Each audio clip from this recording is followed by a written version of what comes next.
श्री राधा कृष्णाभ्याम नमः।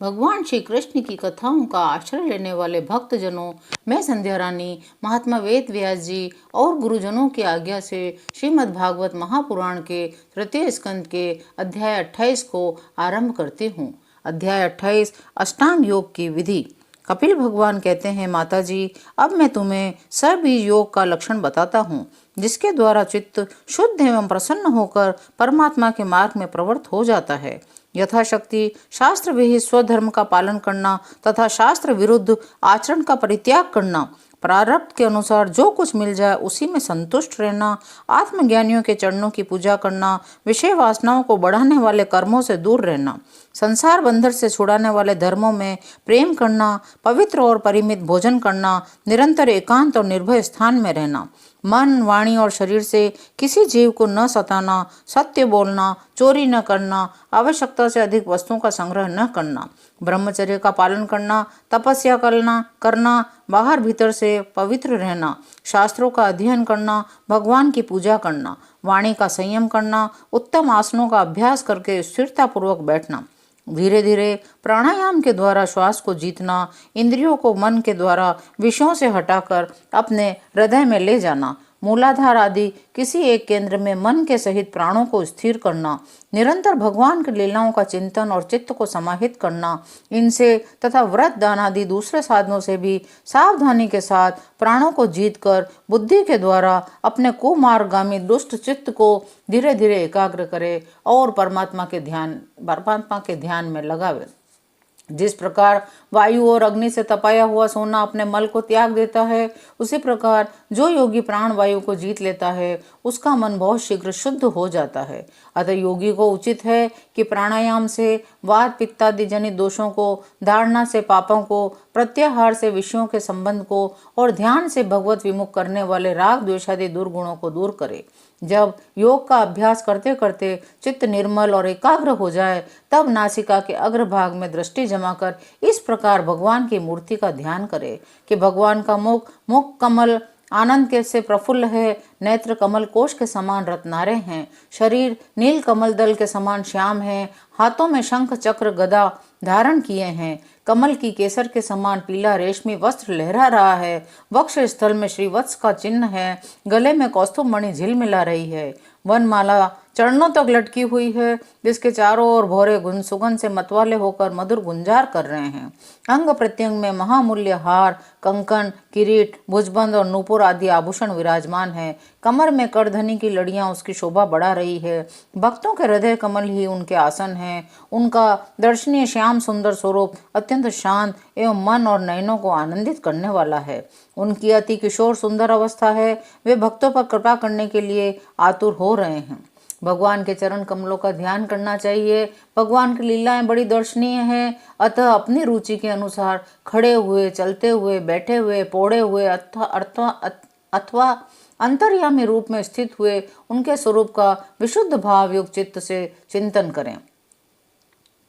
संपूर्ण सरोवर के आश्रय स्थान भगवान के उदर देश में स्थित नाभि सरोवर का ध्यान करें। इसी में से ब्रह्मा जी का आधारभूत सर्वलोक में कमल प्रकट हुआ है। फिर प्रभु के श्रेष्ठ मरकतमणि सदृश दोनों स्तनों का चिंतन करें, जो वक्ष स्थल पर पड़े हुए शुभ्र हारों की किरणों से गौर वर्ण जान पड़ते हैं। इस प्रकार पुरुषोत्तम भगवान के वक्ष स्थल का ध्यान करें। समस्त लोकपालों की आश्रयभूता भगवान की चारों भुजाओं का ध्यान करें, जिनमें धारण किए हुए कंकण आदि आभूषण समुद्र मंथन के समय मंदराचल की रगड़ से और भी उजले हो गए हैं। इसी प्रकार जिसके तेज को सहन नहीं किया जा सकता, उस सहस्त्र धारों वाले सुदर्शन चक्र का तथा उनके कर कमल में राजहंस के समान विराजमान शंख का चिंतन करें। फिर विपक्षी वीरों के रुधिर से सनी हुई प्रभु की प्यारी कौमुद की गता, भंवरों के शब्द से गुंजायमान वनमाला का और उनके कंठ में सुशोभित संपूर्ण जीवों के निर्मल तत्व रूप कौस्तुभ मणि का ध्यान करें।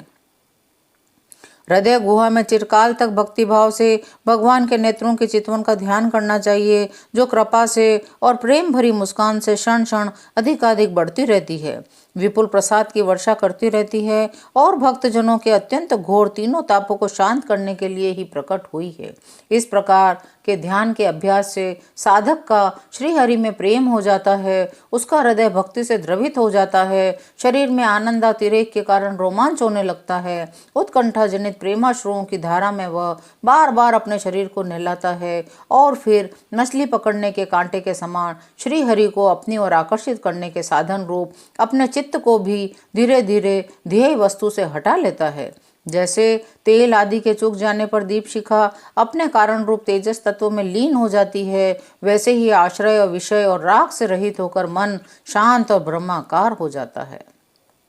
इस अवस्था के प्राप्त होने पर जीव गुण प्रवाह रूप देह आदि उपाधि के निवृत्त हो जाने के कारण ध्याता ध्येय आदि विभाग से रहित एक अखंड परमात्मा को ही सर्वत्र अनुगत देखता है।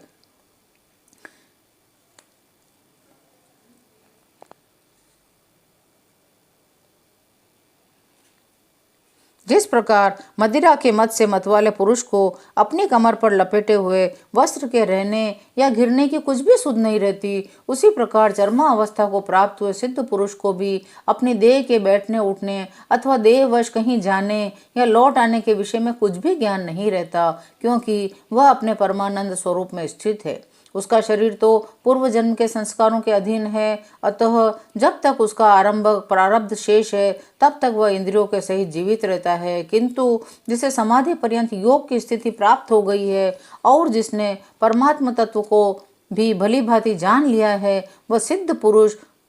पुत्र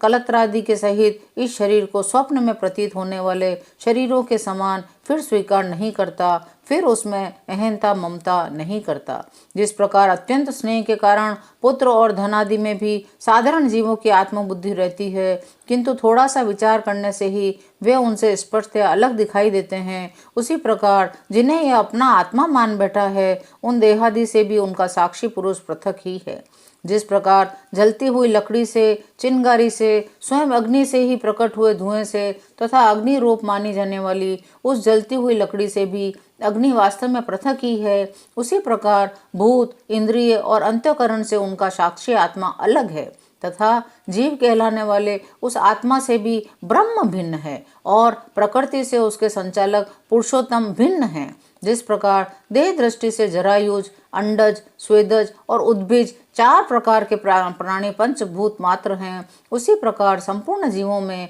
आत्मा को और आत्मा में संपूर्ण जीवों को अनन्य भाव से अनुगत देखें। जिस प्रकार एक ही अग्नि अपने पृथक पृथक आश्रयों में उनकी विभिन्नता के कारण भिन्न भिन्न आकार का दिखाई देता है, उसी प्रकार देव मनुष्य आदि शरीरों में रहने वाला एक ही आत्मा अपने आश्रयों के गुण भेद के कारण भिन्न भिन्न प्रकार का भासता है। अतः भगवान का भक्त जीव के स्वरूप को छिपा देने वाली कार्य कारण रूप से परिणाम को प्राप्त हुई भगवान की इस अचिंत्य शक्तिमयी माया को भगवान की कृपा से ही जीतकर अपने वास्तविक स्वरूप को ब्रह्म रूप में स्थित होता है। इस प्रकार अध्याय 28 को यहीं विराम देती हूँ। शेष अगले अंक में। जय श्री कृष्ण।